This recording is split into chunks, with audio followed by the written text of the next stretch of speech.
Welcome to Inside Politics. I'm Chris Varcoe of the Calgary Herald, joined by columnist Don Braid. Don, the legislature session has wrapped up after a very fiery fall sitting. It had more ups and downs, more drama than The Young and the Restless. It seemed like there were a lot of spectacular fights that were brewing, whether it was over a record $6.1 billion budget that Joe Ceci brought down back in October, or whether it was the inflamed passions over Bill 6 and the farm legislation. We obviously saw some lows with the passing of MLA Mamie Buhler back in November, obviously a very sad situation. And of course, there was the NDP government's carbon tax, the $3 billion carbon tax, which was introduced in November as well, or released. What stands out for you amidst all of these highs and lows?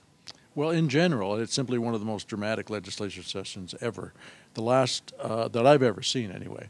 The last number of years, the rule of the legislature has been that whenever it sits, the government gets in trouble, and it happened again. The last government it happened to, of course, was a PC government, but this time it's the NDP.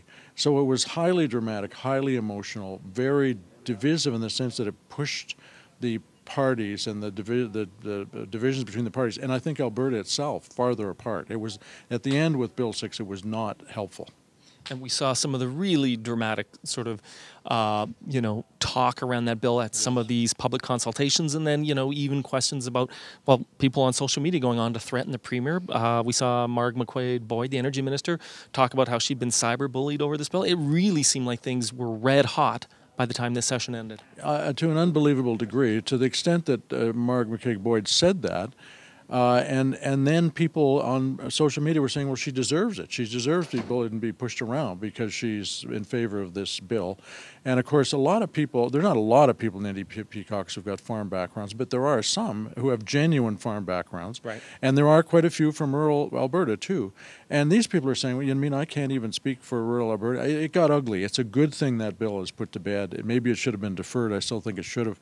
But it's a good thing it's out of the way for a while. Okay, let's talk a little bit about the politics of what we saw.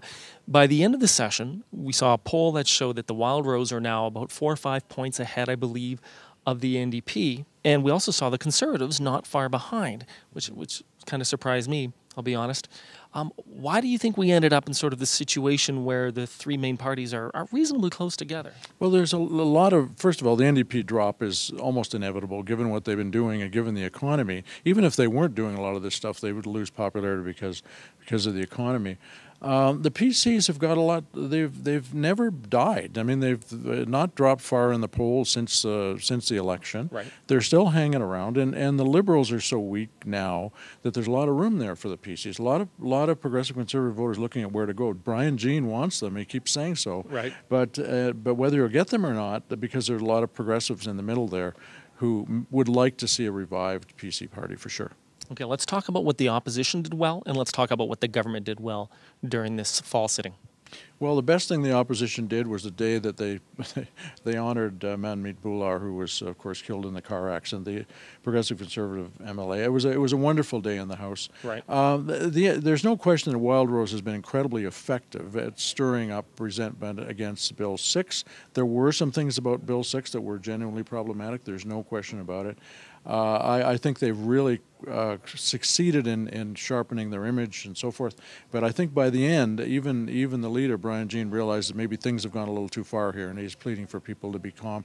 So they certainly made it clear that they're the main focus of the opposition. What about the NDP, though? What did they do well? With the NDP, they managed to get through it. That's a big win for governments these days with the legislature. They managed to survive the session. I think by the end of the session, they were starting to get their feet on the ground a little better. I think they were shocked at the heat and the vitriol around Bill 6 and the budget and climate change and everything else. I guess the best you could say is that they stuck to their policies and stuck to their aims and stuck to their goals.